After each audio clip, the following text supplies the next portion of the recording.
I have several questions, but the first one is about feeling. And I really get that nothing is more important than that I feel good. I can absolutely see that that is paramount to all things in life. So what I would like your help with is feeling my vibration shift, because I think my Before you go further, we want to ask you a quick question. While it is true that nothing is more important than that you feel good, do you think that that means that it's really, really a terrible thing when you feel bad? No, because that's the opposite of, it's the range. And so you don't feel traumatized just about the idea of feeling bad. You're reaching for feeling good, but you don't panic if you find yourself in a mood or in a mode of good. Because my vibrational range seems to be sort of despair to content. But I want to feel that excitement, that desire, that passion. And I think I've spent a lot of time trying to find activities that will generate that. I want to find something or feel what it feels like to feel really, really good. And I don't think I've ever really felt that. I can feel very, very peaceful and very calm and content. But to feel that things that you describe about Jerry and Esther, I'll hear people talking on the tapes or questions, and I think, maybe I don't have enough contrast, but if one looked at my life, they'd say, well, it looks really great. I have a lot of things and it's very stable, but I don't have that desire or anything. There are only two things that cause a stagnation or a slowing. One is a looking in opposite direction. In other words, resistance, wanting something but focusing upon the opposite of it and so disallowing it. And the other is not holding thought long enough upon anything. And that's what we want to talk with you about. What genius is nothing more than attention to a subject. Attention to a subject. Because law of attraction takes care of everything else. And so it is our absolute knowing that you could make a game by saying, I'm going to focus upon and choose some subject where you have light interest and make a decision that every day you're going to spend 15 or 20 minutes talking about it, writing about it, looking through magazines, tearing out pictures about it. And law of attraction would make it bigger, bigger, bigger, bigger, bigger, bigger, bigger, really fast in your experience. In other words, you would see momentum begin to go. So if momentum is not beginning to happen, it must be because I'm looking there, and then it's not even a diffusion. It's not scattering your attention to too many different subjects. It is looking at a subject and looking at the opposite of a subject, or at the essence of the subject. Now, and we think it is more something about that is going on with you. And here's what we mean by that. Sometimes people say, as I'm wanting to be a deliberate creator, could I have too many things on my plate at one time?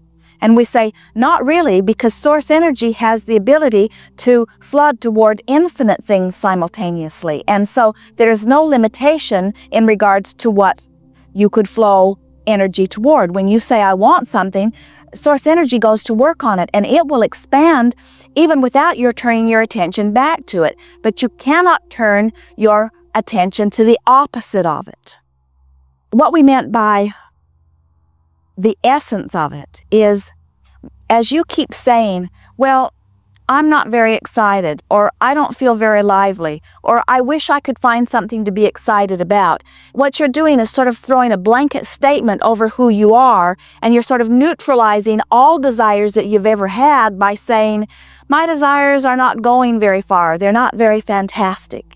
We're not really big on probing into the past. We just want you to understand that you have a collage of vibrations going on within you.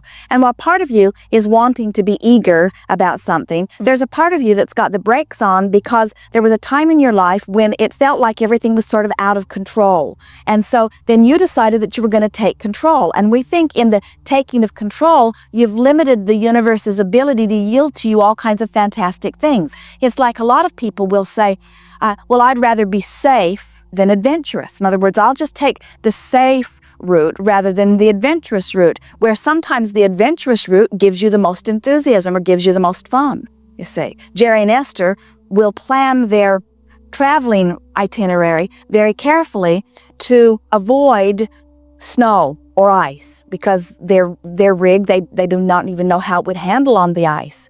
It's never been on the ice or in the snow. As they plan their itinerary, they always have that in mind. Well, when they travel in the winter, there is always a possibility of it, and then they very carefully plan to leave enough time between so that they know that it might be snowy and icy on one day, but a day or two later it will not be, so they feel confident that they can get to wherever they're going. And it is our knowing that they actually would have more fun and more feeling of adventure if they would just relax and maybe even allow themselves to get into a little snow and ice. And so what keeps you from a willingness to do that? Fear of the unknown, not being sure that you can handle it. And what we want you to do, we want all of you to do, we want you to have this sense that you can deal with whatever comes up along the way, and there's no reason to limit your experience. Just get out there and get as much as you can get in terms of things that please you and surprise you and delight you, and don't put superficial limitations on things in order to hold yourself in a safer place. And that's sort of what we can feel you doing. And how do you do that? How do I allow myself to just be wide open and not... Here's the way you do it. We're going to give you a very powerful statement, and repeat this for a few days until it sinks in and until you really resonate with what the meaning of it is. Everything that you will someday live in terms of life experience, and by someday we mean as soon as right now, tomorrow, the next day, or someday. Anything that you will someday live, you have first imagined. Because nothing will manifest in your experience without the imagination process happening first.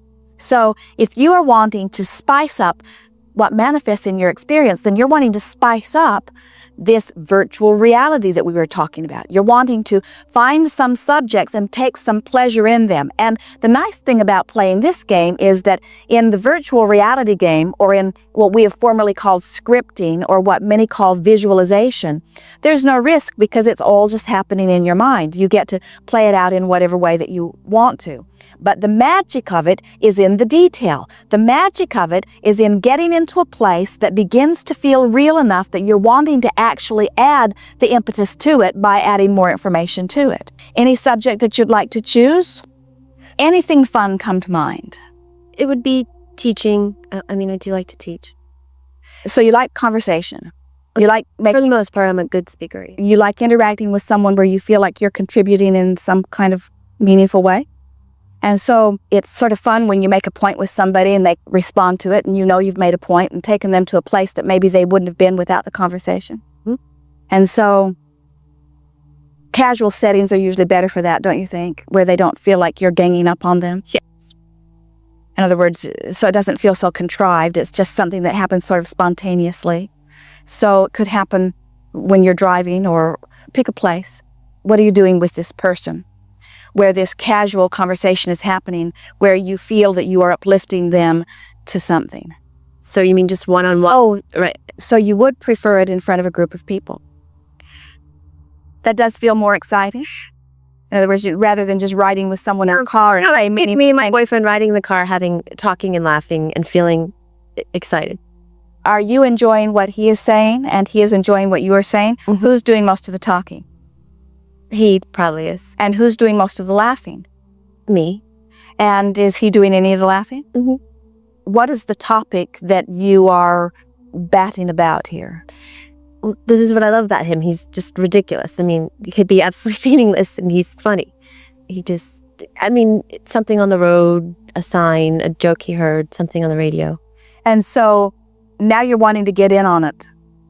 Yesterday, someone gave Jerry a book, and it was a book about,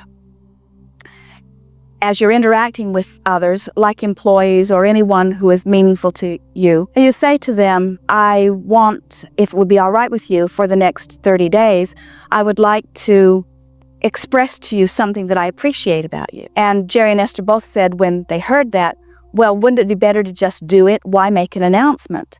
And then the author went on to explain that it is better to tell them, because otherwise they're going to smell something fishy if all of a sudden your relationship blossoms into this gushing verbiage about how wonderful someone is. They might smell a rat. And Jerry sort of skipped around through the book, and they enjoyed the positive upliftment, and they began thinking of people that are close to them and so many of the positive aspects, and it was really a fun exercise. But then in the back of the book, the author had written, to sort of jumpstart her readers, things in alphabetical order that you might say, which made Esther sort of laugh, and Jerry too, as they were going through the list, because then they began doing it to each other. And it was so corny, and then it became not important whether it was uplifting or not. It just had to start with the right letter. And then they began playing the game where each one of them would say a word, and it had to be the next word in the alphabet. And they were laughing very, very hard, just taking something that was someone else's idea, and it was actually a good idea.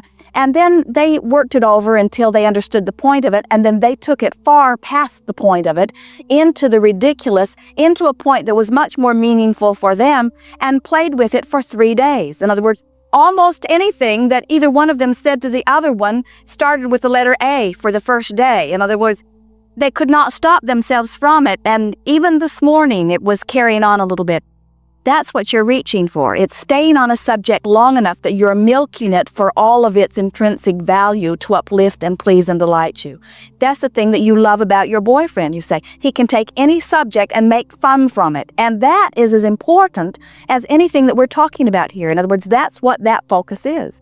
And so we would say, in retrospect, after hearing this from you, that you are doing more of that than you were giving yourself credit for. And that blanket that we are saying you keep throwing over, the essence of things comes when you forget about moments like that and instead say, well, I don't have very many eager or passionate or fun-filled moments. I'm just mostly content. And we say, you might mostly be content, but you do have those spikes. And as you acknowledge that you have those spikes and then you plan them on purpose, it's not so different from Esther thought, wouldn't that be fun at a party to just get people together and play this game where you have to do things alphabetically?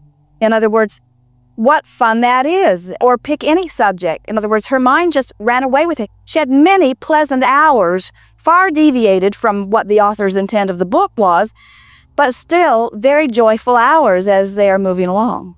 And so that's all. It isn't a big thing. It's just focusing on something that feels mildly pleasant and milking it for more and more and more and more and more and more and more and more pleasure. That's all that it is. And so you imagine yourself driving down the road, you're with your boyfriend, you've found some fun game, you're both interested in it, you're both excited about it. You discover that you're almost as funny as he is. He discovers that you're almost as funny as he is. He discovers that you're the one that sets him up for the funny stuff. You discover that you're the one that sets him up for the funny stuff. You discover that an entire universe is conspiring to play with you. All kinds of things begin happening as you begin focusing in any direction about anything. Just like Jerry and Esther wanted to get in on the game that this author had set forward, the entire universe wanted to get in on the game. In other words, we could not begin to express to you all of the sequences of events that began happening that made Esther snort milk right out her nose. You say, well, That's what I want. I want to have those blissful moments. Yes. Well, then count the ones you're already having and anticipate more. And it is our expectation that there is much, much more. You cannot focus on a desire as you have done here without the universe conspiring to bring you all kinds of things. But the key to it really is visualize it first. Visualize the fun, visualize the eagerness, or remember snatches where you were having it. Something that Esther flashes back to often. Often, Jerry makes her laugh so hard she cannot stop. And she loves it. And if he can get one of those off in every day, he feels like his life is complete. In other words, he sort of works for it and sneaks up on her, and she feels the same way with him.